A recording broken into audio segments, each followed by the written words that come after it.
हर मंगलवार की तरह इस मंगलवार को भी इंदौर कलेक्ट्रेट कार्यालय में जन सुनवाई की गई। हालांकि मुख्यमंत्री शिवराज सिंह चौहान के लाडली बहना योजना को लेकर हो रहे आयोजन को लेकर कलेक्टर इलैयाराजा टी जन सुनवाई में थोड़ी देरी से पहुंचे, लेकिन अपने कर्तव्य का पालन करते हुए वो अपने अन्य जरूरी कामों को छोड़कर जन सुनवाई में पहुंचे जरूर। कलेक्टर के इस अंदाज से साफ तौर पर लगता है कि उन्हें गरीबों की कितनी चिंता है। इंदौर कलेक्टर इलैयाराजा टी के मन में गरीबों के लिए कितनी हमदर्दी है, इसे ऐसे समझा जा सकता है कि मुख्यमंत्री का ऑनलाइन कार्यक्रम अटेंड कर वो अपने अन्य काम छोड़कर सीधे जनसुनवाई में पहुंच गए और कमजोरों की समस्याएं जानी। मंगलवार की जनसुनवाई को कलेक्टर ने अपने जरूरी कार्यों में शामिल कर रखा है। इसी का परिणाम है कि वो स्वयं ही पीड़ितों और लाचारों की समस्याएं सुनते हैं और ताबड़तोड़ इंसाफ करते हैं। जनसुनवाई में आने वाले पीड़ित भी उनकी सुनवाई से इतना खुश है कि दुआएं देते देते उनके मुंह नहीं थकते। शिक्षा के माध्यम से कई छात्रों का जीवन संवारने वाले कलेक्टर इलैयाराजा टी हर वर्ग के चहेते हैं। दरअसल कलेक्टर भोपाल में होने वाले मुख्यमंत्री के लाडली बहना योजना की लाइव प्रसारण के कारण व्यस्त थे। जैसे ही यह कार्यक्रम समाप्त हुआ वैसे ही कलेक्टर जनसुनवाई में पहुंचे और पीड़ितों की समस्याएं सुनी। कलेक्टर की इस जनसुनवाई से एक फायदा यह भी है कि उनकी इस सुनवाई में भाजपा का वोट बैंक दिन पर दिन बढ़ता जा रहा है। जनसुनवाई में आने वाले पीड़ितों की समस्याओं का जब समाधान हो रहा है तो उनका रुझान भी भाजपा सरकार की तरफ बढ़ा है। इंदौर कलेक्टर इलैयाराजा टी की जनसुनवाई अन्य जिलों के लिए भी प्रेरणा बन रही है। भोपाल कलेक्टर आशीष सिंह भी जनसुनवाई में बैठ रहे हैं और पीड़ितों व शोषितों की समस्याएं सुन रहे हैं। इतना ही नहीं, कलेक्टर इलैयाराजा की तर्ज पर वो जनसुनवाई में ही पीड़ितों की ताबड़तोड़ समस्याओं का निराकरण कर रहे हैं। जनसुनवाई को लेकर भोपाल कलेक्टर आशीष सिंह ने भी अधिकारियों को सख्त निर्देश देते हुए कह दिया है कि 11 बजे तक कलेक्ट्रेट पहुंच जाए। भोपाल की जनसुनवाई भी लोगों के विश्वास और आस्था का केंद्र बन रही है। कलेक्टर के आदेश के बाद अब अधिकारी भी 11 बजे तक दफ्तर पहुंच जाते हैं और जनसुनवाई में दिखाई देते हैं। गरीब जरूरतमंद की आवश्यकता और लोगों की समस्याओं के समाधान से भोपाल जनसुनवाई में लोगों का निरंतर आना जारी रहता है। चुनावी साल में इस जनसुनवाई से भाजपा सरकार को फायदा मिल सकता है, क्योंकि कलेक्टर जनसुनवाई को एक समाधान का माध्यम मानते हुए आम जनता और पीड़ितों को न्याय दिला रहे हैं। इसका भारतीय जनता पार्टी को आगामी चुनाव में फायदा मिलता दिखाई देता है।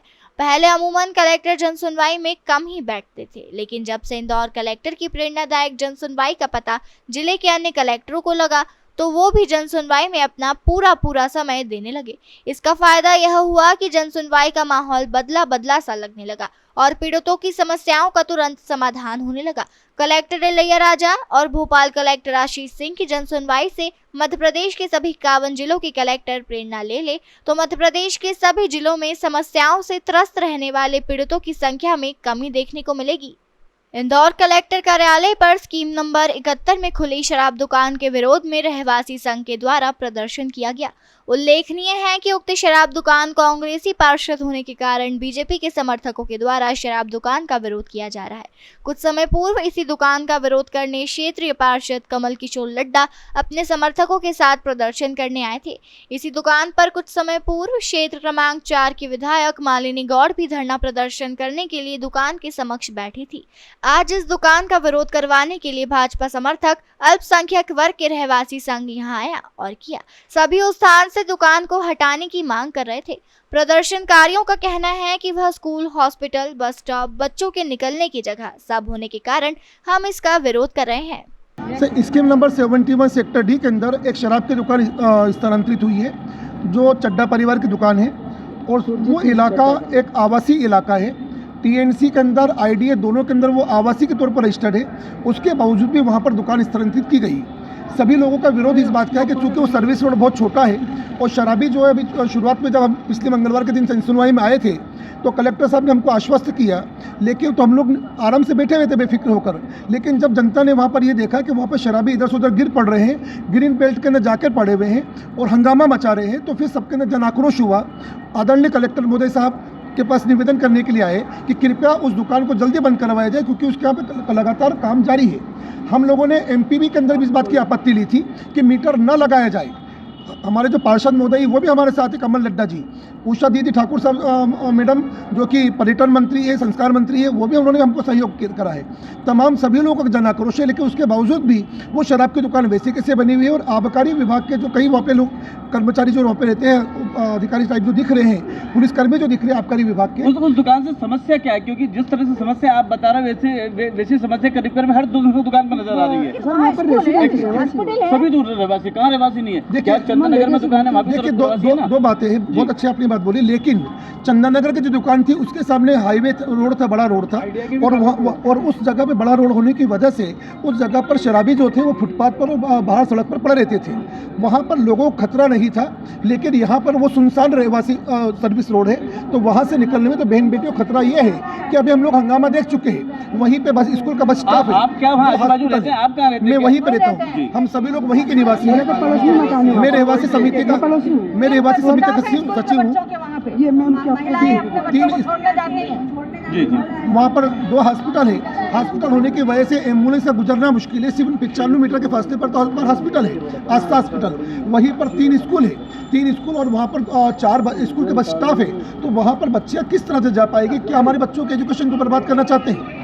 इसलिए उसका खासतौर पर विरोध है। इंदौर की श्रमिक बस्ती में रहने वाली एक बूढ़ी विधवा मां को अपनी ही बेटी और दामाद से जान का खतरा महसूस हो रहा है। प्रतिभा नाम की यह बूढ़ी महिला अपनी तीनों छोटी बच्चियों के साथ आज जनसुनवाई में अपनी समस्या को लेकर कलेक्टर के सामने पहुंची। मीडिया से चर्चा करते हुए उन्होंने बताया कि मेरा कोई पुत्र ना होने के चलते मैंने अपनी बड़ी बेटी और दामाद को अपने घर जमाई बनाया था, किंतु वह दोनों चाहते हैं कि मैं घर से निकल जाऊं और वह दोनों मिलकर मेरे साथ मारपीट करते हैं। मुझे जान से मारने का खतरा भी है। पीड़िता ने कहा कि मैं चाहती हूं कि वह दोनों मेरे घर से चले जाएं, कहीं और रहे, मुझे अपने घर में सुख शांति से रहने दे। छोटी बहन पूजा भार्गव ने बताया कि वह मेरी मां के साथ मारपीट करते हैं, हमें घर से निकाल देना चाहते हैं। हम चाहते हैं कि वह घर में हमारी मां ही रहे जब तक वे जीवित है। आज कलेक्टर साहब ने कहा कि उनको बुलाकर बात करेंगे और बात करने के बाद समस्या का समाधान निकालेंगे। मेरी लड़की बहुत परेशान करती, मेरे को मारती पीटती और एसिड लेके दौड़ती मेरे पीछे। आपकी लड़की? हाँ, मारने के तो क्यों, क्या वजह, क्यों समस्या? मेरे घर में रहते, निकलना नहीं चाहते हो। अच्छा, और आपको घर से निकालना चाहते? मेरे को घर से, मेरे घर से मेरे को निकालते। अच्छा, आज आप यहाँ सुनवाई में आए थे, क्या बोला आज यहाँ पर, क्या बात? ये कागज हम दिए मेरे को, पर्ची बोले हम बुलाएंगे तो इस पते पे आना पड़ेगा। अच्छा, मतलब ऐसा आश्वासन आपको दिया है कि आपको बुलाएंगे? हो सकता है उनको भी बुला के? हाँ, उनको बुलाएंगे, पहले उनसे लोगों को बुला के आपके सामने बात करेंगे, उनका भी पक्ष सुनेंगे, उसके बाद में फिर कोई सा फैसला करेंगे। आप क्या चाहती हैं? मैं उसको निकालना चाहती नहीं रखती सर, मेरे को मार ही डालेगी, वो जान से मारने की धमकी हर बार अपने देती। घर में रखना नहीं चाहती? नहीं रखना चाहती मैं सर। आप लोग कौन है?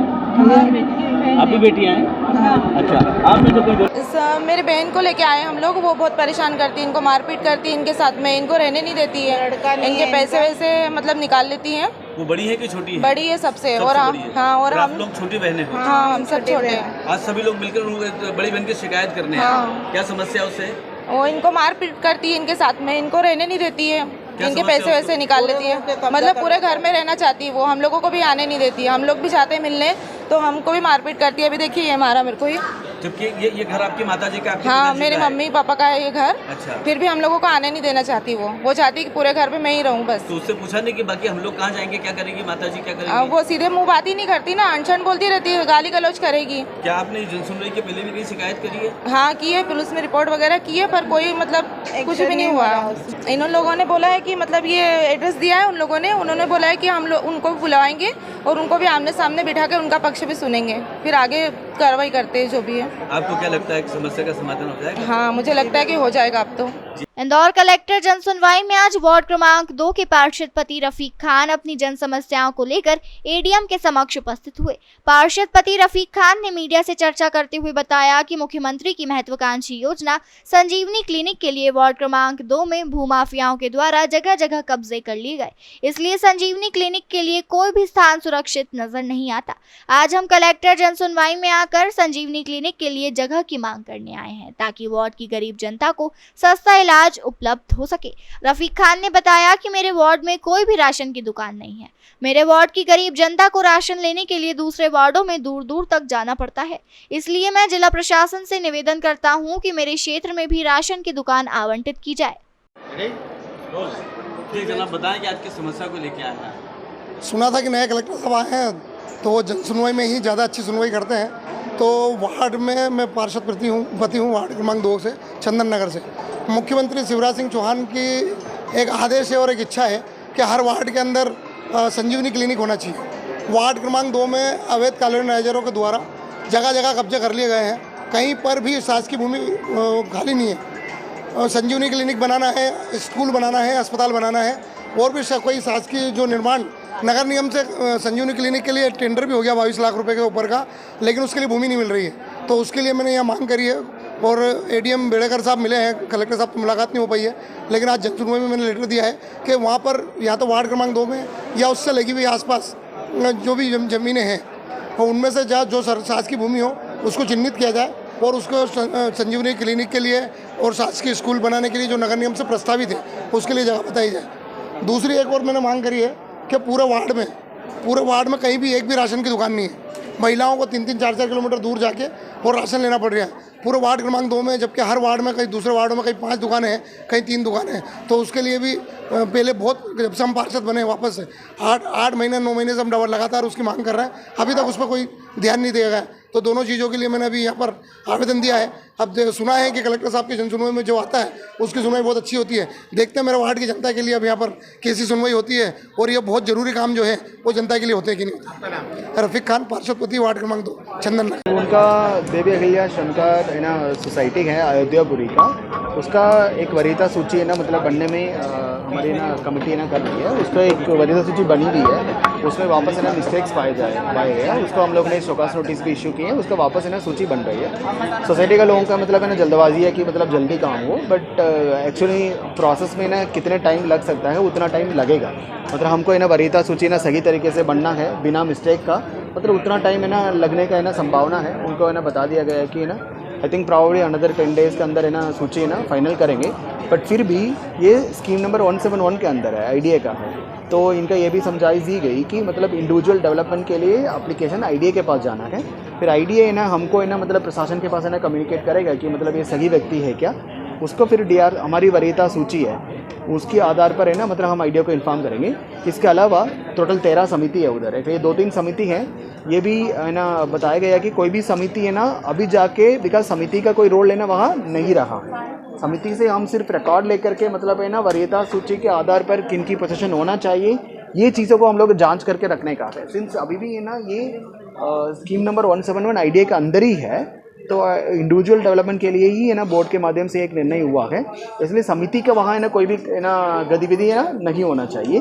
तो मतलब है ना कोई भी व्यक्ति समिति का गतिविधि कोई ट्रांसैक्शन का है ना बात है तो डेफिनेटली शिकायत कर सकता है एडमिनिस्ट्रेशन के पास।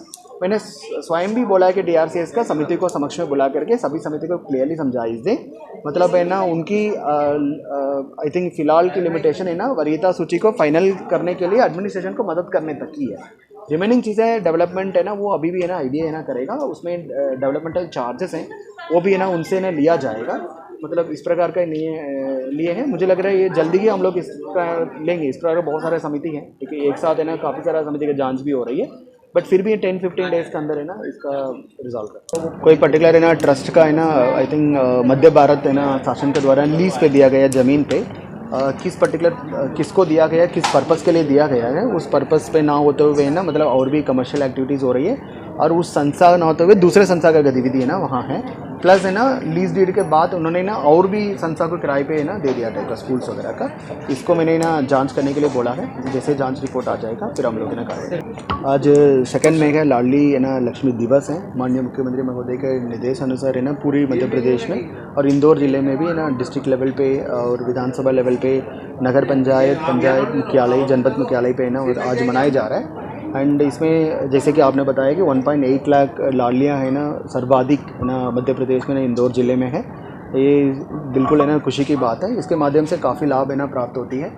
एक तो 21 साल के बाद आपको 1,18,000 रुपये है ना मतलब उनको एक लखपति है ना बनने का ना हिसाब से ना जारी भी रखेगी। उसके अलावा 6th क्लास में 2,000 रुपये का और 9th क्लास 11th क्लास और 12th क्लास में 4,000 6,000 क्रमानुसार है ना उनको स्कॉलरशिप भी मिल रही है। अब लास्ट ईयर मतलब माननीय मुख्यमंत्री महोदय के निर्देश अनुसार एक और चीज़ लॉन्च किए, सभी लाडलियों को कॉलेज के लिए मतलब है ना 25,000 रुपीज़ है ना मतलब इनके लिए एडिशनल अमाउंट है ना मिलेगा। ये इस योजना में एक जेंडर रेशियो गैप है, मतलब जैसे हमेशा सेक्स रेशियो में इन्हें कितने बालिकाएं हैं 1000 है ना बालक के ऊपर है, उसमें ना कम रहते थे, उस लगातार है ना इम्प्रूवमेंट है ना दिख रही है। अभी लाडली बहना अभियान भी ना शुरू हुआ है, उसमें भी 4,39,000 इन रजिस्ट्रेशन है ना इन 2 जिले ने किए हैं। आज लाडली लक्ष्मी दिवस में एक और चीज़ें लॉन्च हुआ है, वो लाडली फ्रेंडली पंचायतें हैं। उसमें एक है ना 5 बिंदु है, उसी आधार पर कोई भी पंचायत है ना उसका पूर्ति करता है तो उसको लाडली फ्रेंडली पंचायत है ना घोषित करता है। आज भी 38 पंचायत ऐसे हैं लाडली फ्रेंडली पंचायत है ना इंदौर ज़िले के लिए घोषित हुए हैं। इसमें क्रम मुख्यतः ऐसे बिंदु है जैसे बाल विवाह नहीं होना चाहिए, उनको 100% है ना टीकाकरण हो जाना चाहिए, और महिला लाडलियों को है ना मतलब कोई भी अपराध है ना नहीं होना चाहिए। इस प्रकार का है ना बिंदु है। इसको हम लोग आने वाला समय पे सभी पंचायतों में पंचायत प्रतिनिधि और उनके सभी डिपार्टमेंट्स के साथ बैठ करके हमारी सारे पंचायतों को लाडली फ्रेंडली पंचायत कैसे हो सकता है उसमें काम है। ये मतलब एक सामाजिक संगठन है, मतलब है ना बेंगलुरु से है, कर्नाटका से है, सत्य साई। उनके माध्यम से उनके एक प्रपोजल आया था कि हम ना 50,000 है ना ऐसे बच्चे हैं उनको डेली ऐसा ब्रेकफास्ट है ना रागी ड्रिंक वेनिला और चॉकलेट फ्लेवर में है ना मतलब है ना कराएंगे टाइप का। इसको हम लोग ने एक प्रारंभिक है ना परीक्षण किए हैं, उसमें कुछ है ना सैंपल्स वगैरह टेस्ट भी कराए हैं। इसको हम लोग ने स्कूल एजुकेशन डिपार्टमेंट और ग्रामीण विकास विभाग दोनों का प्रपोजल्स है ना भेजे भी है, और आई थिंक सैम्पलिंग के तौर पे अभी ना समर कैंप्स के माध्यम से भी हम लोग इसको शुरू करेंगे। इसमें फ़िलहाल 2 ब्लॉक्स हैं, महू और आई थिंक देपालपुर है ना ब्लॉक्स को हम लोग प्राइमरी मिडिल स्कूल के बच्चों के लिए चूज़ किए हैं, प्लस CM राइस स्कूल के ना मतलब इसलिए चूज़ किए हैं। ये एक अच्छा इनिशिएटिव होगा कि मतलब ब्रेकफास्ट है ना शुरू करने का है। आई थिंक कोशिश करेंगे कि मतलब है ना गवर्नमेंट से ना अप्रूवल लेने के बाद है ना इनसे तत्काल MOU साइन करेंगे। पूरी तरह फ्री ऑफ कॉस्ट रहेगा? ये पूरी तरीके से फ्री ऑफ कास्ट रहेगा, इसमें कोई कास्ट है ना नहीं रहेगा। उन्होंने इवन फ्यूचर में भी उनसे अभी बात किया है कि मतलब उनके क्लैरिफिकेशन के लिए कहीं भी उन्होंने ना स्कीम चालू किया है और 5 ईयर से लगातार है ना सभी जगह फ्री ऑफ कास्ट है ना ये दे रहा है। थोड़ी बहुत हमारे लिए लॉजिस्टिक इश्यूज़ रहेगा, बट हम लोग सिंस ये पैकेट्स हैं प्रॉपर है ना पैकेटेड है ना चीज़ें हैं, हम जैसे हम लोग है ना दूसरे आइटम्स को है ना भेज रहे हैं उसी के माध्यम से सभी स्कूल को हम लोग डिस्ट्रीब्यूट करेंगे। या एक मैरिज गार्डन है, उसको लगातार इवन ऑनरेबल हाई कोर्ट का डायरेक्शन भी है कि कमिश्नर नगर निगम को इसको डिसाइड करने का। आई थिंक मैंने भी ना लास्ट टाइम जनसुनवाई में ना कमिश्नर नगर निगम को लेटर भी लिखा है। इसमें आज मैंने ना कमिश्नर नगर निगम से बात भी की है, इसको आई थिंक नोटिस भी इशू किया गया है, 7 डेज़ उनको टाइम दिया गया है रिमूव करने का। एक नाला है, नाला के ऊपर है ना स्लैब डाल दिया। डेफिनेटली बरसात में फिर बाढ़ जैसा हालत है ना बनेगी तो नगर निगम इसमें कार्रवाई करेगी। बहरहाल इंदौर और भोपाल में होने वाली जनसुनवाई के अब सकारात्मक परिणाम सामने आने लगे हैं। इंदौर से द नेशन टाइम्स की रिपोर्ट।